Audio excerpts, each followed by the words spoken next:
मेरे एक सब्सक्राइबर का मुझे कमेंट आया, भाई मैं 13 साल का हूँ और मैं एक राइट आर्म पेस बॉलर हूँ, मैं अपनी जर्नी कैसे स्टार्ट करूँ। फिर मैंने थोड़ी रिसर्च की ये जानने के लिए कि ये प्रॉब्लम सिर्फ इस अकेले बंदे की है या फिर और भी लोगों की है। तो फिर मुझे ये कमेंट्स देखने को मिले, भाई मुझे भी क्रिकेटर बनना है, मैं 14 साल का हूँ, कैसे बनूँ। भैया मैं 14 साल का हूँ, क्या मैं अंडर 14 खेल सकता हूँ? अभी मैंने कुछ नहीं खेला है। और भी कमेंट्स थे, मैं आपको स्क्रीन पर दिखा देता हूँ, जिसे देखने के बाद मुझे ये पता चला कि हर एज का बंदा क्रिकेटर बनना चाहता है, पर कौन सी एज वाले बंदे को क्या करना चाहिए ये नहीं पता। आप सोचो, तुम एक राइट आर्म पेस बॉलर हो, 13 साल के हो और ऑलरेडी तुम्हारी speed 90 to 100 kilometre per hour की है। ये कोई छोटी बात नहीं है, लेकिन सवाल आता है कि जर्नी कैसे शुरू करें। क्या तुम्हें पता है कि किस डायरेक्शन में जाना है? अगर तुम्हें भी ऐसी ही कंफ्यूजन है तो ये वीडियो तुम्हारे लिए है। आज मैं तुम्हें हर एक एज ग्रुप के लिए क्लियर रोड मैप दूंगा, चाहे तुम्हारी एज 10 से 14 की हो या फिर 26 से 30 की। तो वीडियो को एंड तक जरूर देखना। देखो, क्रिकेट का पैशन तो सबको होता है, पर हर किसी के लिए एक रोड मैप क्लियर नहीं होता। बहुत सारे लोगों के ये सवाल होते हैं, जैसे सिलेक्शन प्रोसेस क्या होता है, मुझे कौन से एज ग्रुप के लिए प्रिपेयर करना चाहिए। इस वीडियो के थ्रू मैं तुम्हें स्टेप बाय स्टेप गाइड दूंगा, हर एज के हिसाब से 10 से लेकर 30 तक। तुम चाहे अब अंडर 14 के लिए प्रैक्टिस कर रहे हो या फिर नेशनल टीम का सपना देख रहे हो, तुम्हें आज हर एज के लिए सॉल्यूशन मिलेगा। हाँ, मैं समझ रहा हूँ, तुम्हें लगता है कि मैं सब कुछ ट्राई कर रहा हूँ लेकिन रिजल्ट क्यों नहीं मिल रहा है। तुमने बहुत ट्रेनिंग की है, पर तुम्हें लगता है कि अब आगे का स्टेप क्या है। हर एज के प्लेयर के अपने चैलेंजेस होते हैं और रोड मैप भी अलग होते हैं। तुम्हें भी अपने रोड मैप पर फोकस करना है।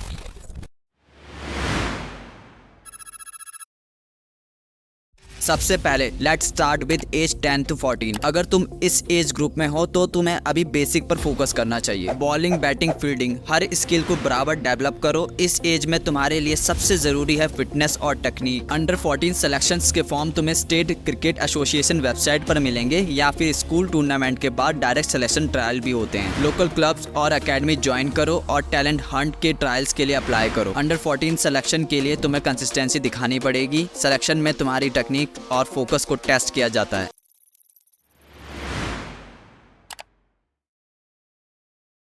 अब आते हैं एज 15 to 16 वाले प्लेयर्स पर।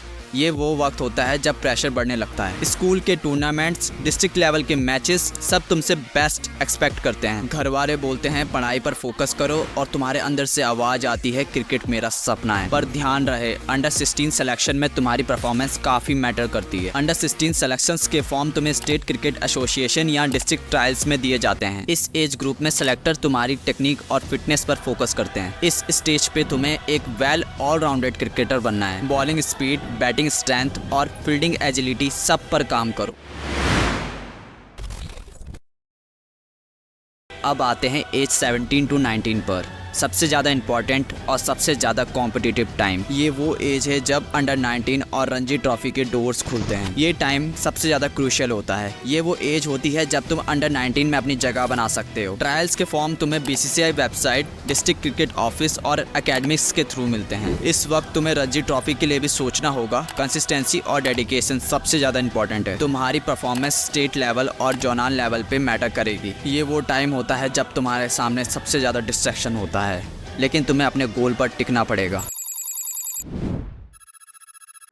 और फिर आते हैं एज 20 to 25 वाले प्लेयर। ये वो एज होती है जब तुम्हारे पास ज़्यादा ऑप्शंस नहीं बचते। ये सबसे बड़ा चैलेंज होता है क्योंकि तुम्हें एक डिसीजन लेना होता है। क्या तुम फुल टाइम क्रिकेट परस्यू करोगे या फिर तुम अपने आप को किसी और करियर में शिफ्ट करोगे। ये तुम्हारा लास्ट चांस है IPL, रणजी ट्रॉफी या फिर नेशनल टीम में जाने का। तुम्हें सब कुछ लगाना पड़ेगा, मेहनत काफ़ी ज़्यादा करनी पड़ेगी। स्टेट एसोसिएशन के सेलेक्टर ट्रायल्स के लिए अप्लाई करो और जितना हो सके उतने टफ कॉम्पिटिशन में खेलो। इस स्टेज पे तुम्हें फिटनेस और फॉर्म का सबसे ज़्यादा ध्यान रखना होगा क्योंकि रणजी ट्रॉफी का लेवल जो होता है वो अलग होता है और IPL ट्रायल्स में best of the best consider किया जाता है। इस स्ट्रगल के बाद तुम समझते हो कि कैसे बैलेंस करना है। ये तुम्हारा टेस्ट होता है जब तुम 25 के बाद भी अपना ड्रीम नहीं छोड़ते। और अगर तुम 26 से ज्यादा के हो तो तुम्हारा फोकस स्टेट लेवल क्रिकेट या कोचिंग पर शिफ्ट हो जाता है। इस एज में तुम नेशनल या स्टेट टीम में एक्सपर्ट बन सकते हो और तुम्हारे क्रिकेट की नॉलेज तुम्हें आगे लेके जा सकती है। अब तुम्हें समझ में आ गया है कि हर एज के साथ अलग अलग चैलेंजेस होते हैं, लेकिन तुम्हें कभी भी गिव अप नहीं करना है। इस वीडियो के बाद तुम्हारे पास एक क्लियर रोड मैप है और तुम जानते हो कि किस स्टेज पे तुम्हें क्या फोकस करना है। गाइस, लाइक करो वीडियो को और मुझे कमेंट सेक्शन में बताओ तुम किस एज ग्रुप में हो। चलो गाइस, मिलते हैं आपसे नेक्स्ट वीडियो में।